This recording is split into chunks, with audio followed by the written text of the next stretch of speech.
that, and it's almost certainly true. But the United States has insisted that what Obama calls his international coalition must exclude Iran and must exclude Assad.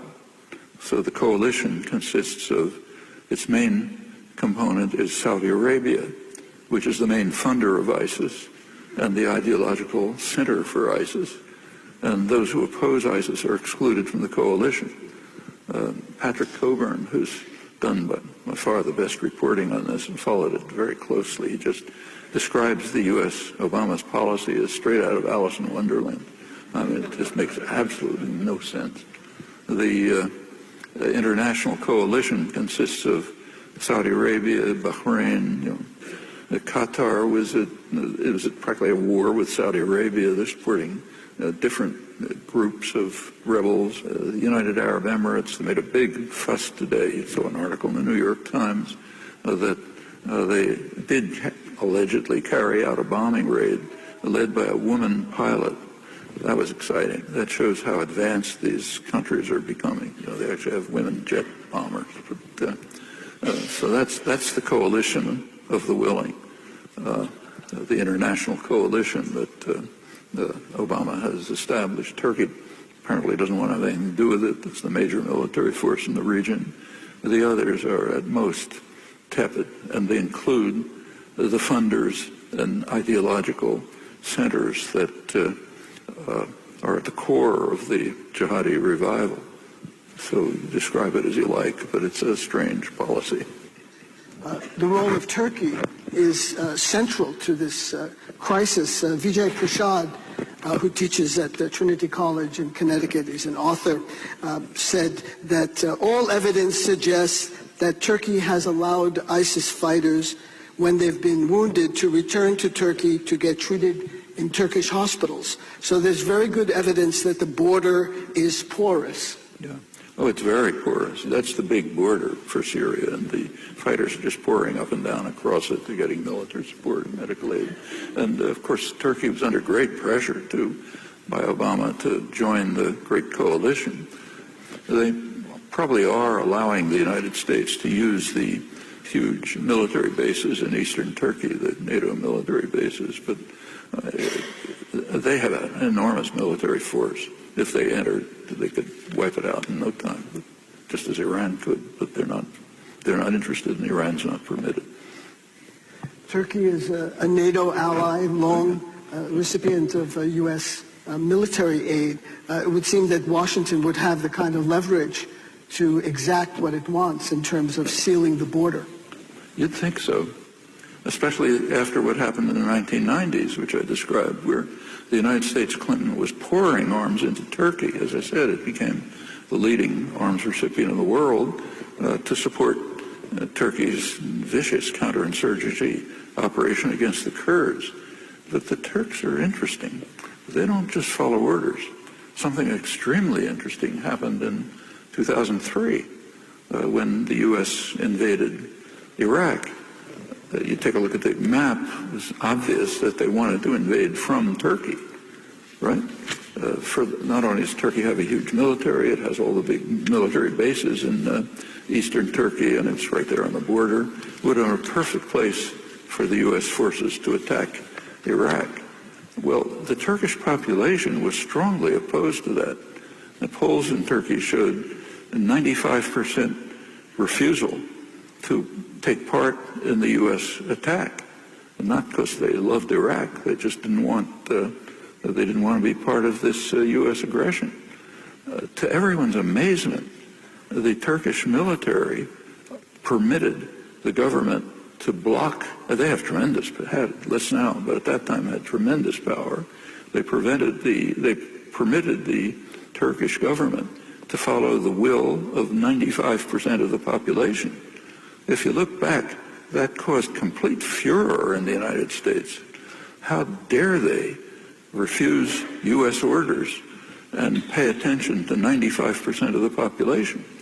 They were denounced in the press. The press for the first time started reporting Turkish human rights violations.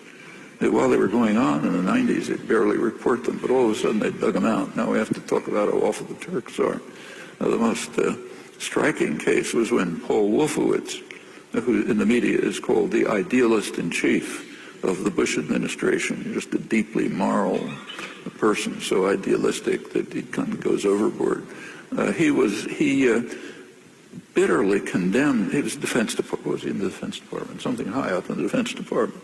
He bitterly condemned the Turkish military because they didn't force the government to accept the U.S. demands.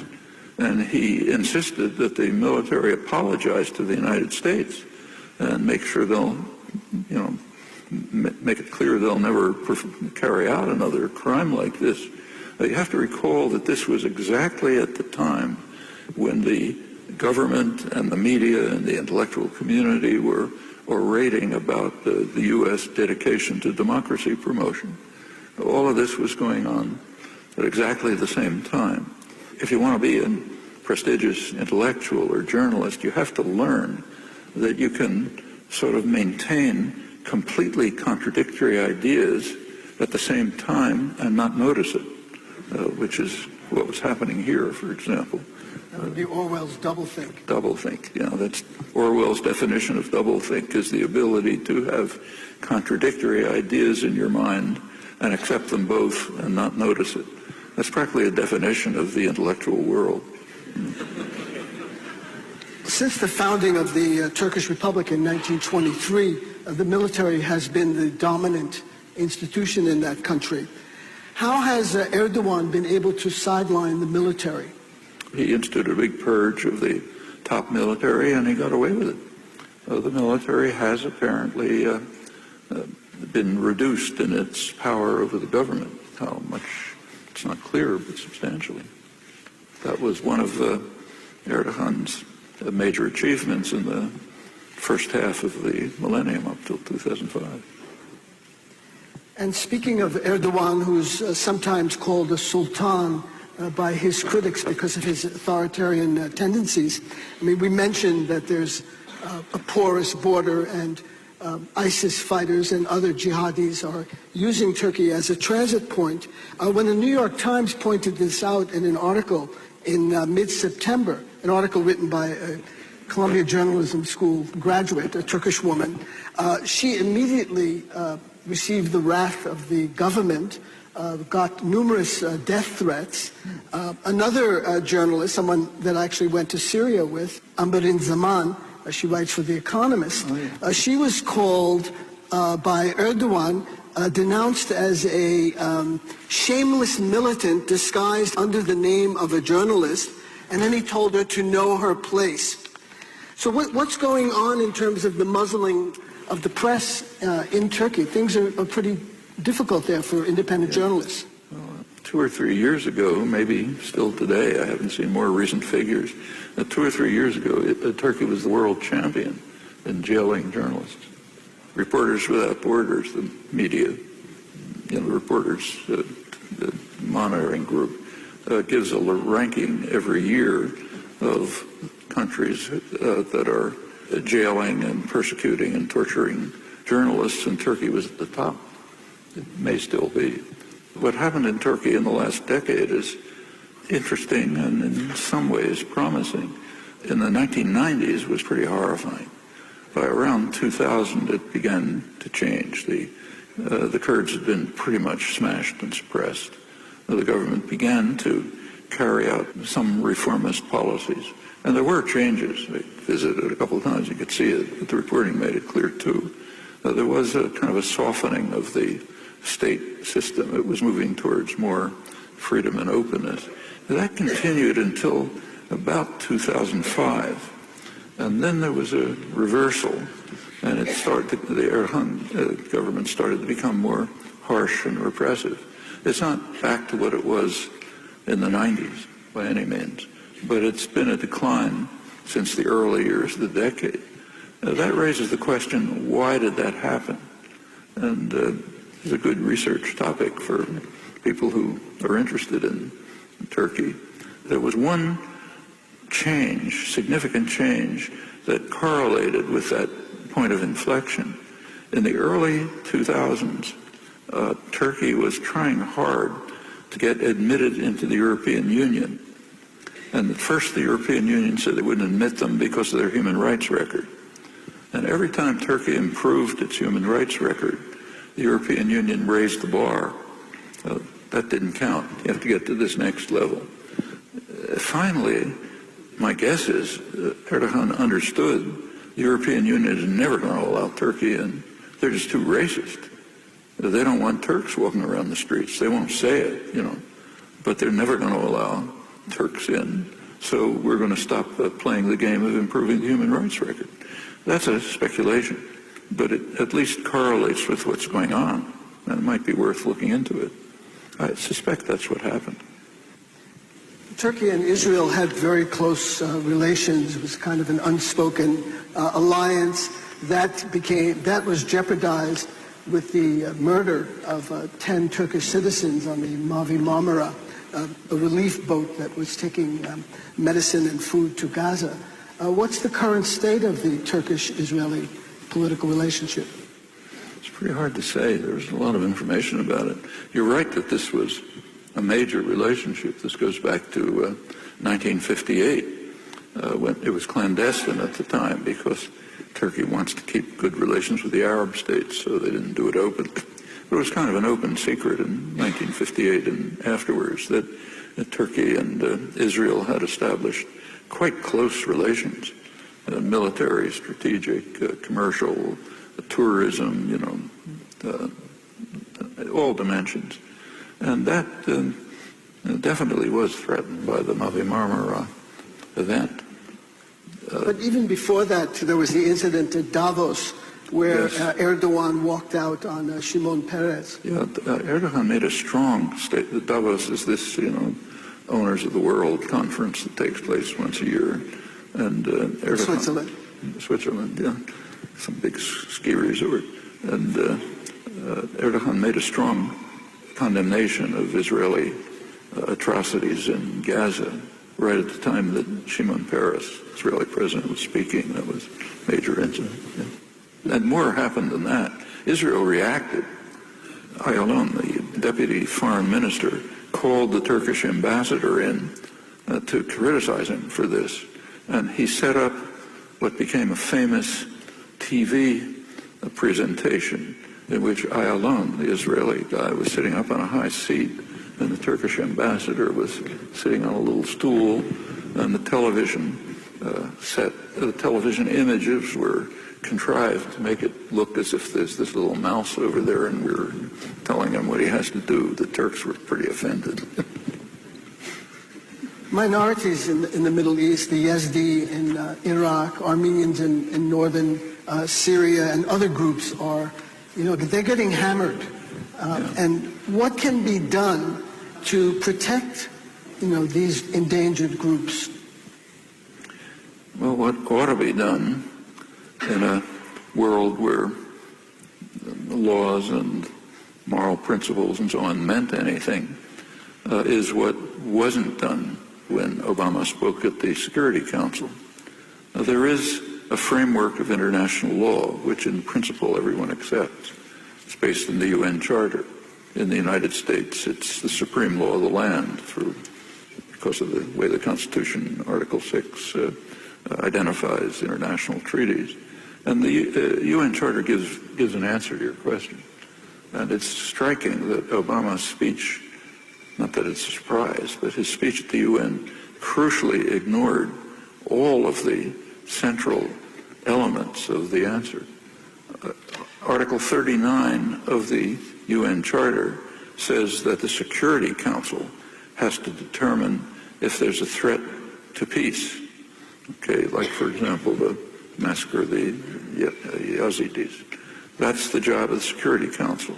And furthermore, the Security Council alone, nothing else in the world, just the UN Security Council, can authorize the use of force in the case of what they determine to be a threat of peace. That's the basic structure of the Charter. Apart from that, there's an absolute ban against the threat or use of force except in immediate self-defense against armed attack, which is irrelevant here. Okay? So there's an answer. And it was completely avoided by Obama. When we get the records of the British Parliament, the debates, you can be sure that you'll find it was completely evaded. The reason is the U.S. and Britain and Israel and other clients are rogue states, states that disregard international law. It doesn't apply to them. They do what they want. They have a monopoly of force, or they want to have a monopoly of force, and they use it as they like. Well, that restricts the options for how this problem could be dealt with. What could happen in a law-abiding world is that Obama could have asked the Security Council for a resolution declaring that there's a serious human rights situation and threat to peace in the ISIS areas, and authorize the use of force to deal with it. And that use of force should, of course, have primarily involved the regional actors, including, of course, Iran. But that's not what happened. It was avoided, ignored, and if you read the press today, there isn't a mention that there could have been a lawful way to deal with this issue, because that's just kind of out of the consciousness of Western intellectual culture. The concept that we could act as a law-abiding state is just it's unimaginable. It's something, if you mention it, people don't know what you're talking about. It's not an option, you know. So it didn't arise. And what is done is what the master decides. The media are very obedient. In Obama's September 10th speech, he cited two countries as success stories of the U.S. counterinsurgency strategy. What were the two countries? Somalia and Yemen. I mean, jaws should have been dropping all over the place, but there was virtual silence in the commentary the next day. The Somalia case is particularly horrendous. Yemen's bad enough, but Somalia is an extremely poor country. I won't run through the whole history, but one of the great achievements, one of the great boasts of the Bush administration, the counter-terror policy, was that they had succeeded in shutting down a charity, the Barakat charity, which was fueling terrorism in Somalia. Big excitement in the press. That's a real achievement. A couple of months later, the facts started leaking out. The charity had absolutely nothing to do with terrorism in Somalia. What it had to do was with banking, commerce, relief, hospitals. It was sort of keeping the deeply impoverished and battered Somali economy alive. And by shutting it down, the Bush administration had ended this. That was the contribution to counterinsurgency. That got a few lines. You can read it in books on international finance, but that's what's being done to Somalia. There was a moment when the so-called the Islamic courts, they were called, an Islamic organization, had achieved a kind of a measure of peace in Somalia. Not a pretty regime, but at least it was peaceful, and people were more or less accepting it. The U.S. wouldn't tolerate it. And it supported an Ethiopian invasion to destroy it and turn the place back into horrible turmoil. That's the great achievement. Yemen, a horror story of its own. From our latest book, Power Systems, I ask you, well, what can people do? And then you respond, well, every evening when you go home, there's hundreds of emails waiting for you. What is the content of some of those emails, and what do you respond? Some of them looks terrible, looks grim. I feel hopeless. What can we do? You can do a lot. I mean, especially in a relatively free and open society like this, there are endless numbers of options. Electoral, organizational, educational, demonstrations, anything you can think of. And with sufficient dedication and commitment, policy can change. On that note, thank you very much, Noam Chomsky, and thank you for coming. That was Noam Chomsky on ISIS, the Kurds, and Turkey. I spoke with him at MIT in Cambridge, Massachusetts. The New Statesman calls Chomsky the conscience of the American people. You were just listening to Alternative Radio, a weekly award-winning series heard exclusively on community radio.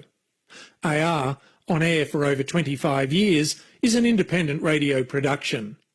Our sole source of financial support comes directly from listeners, just like you.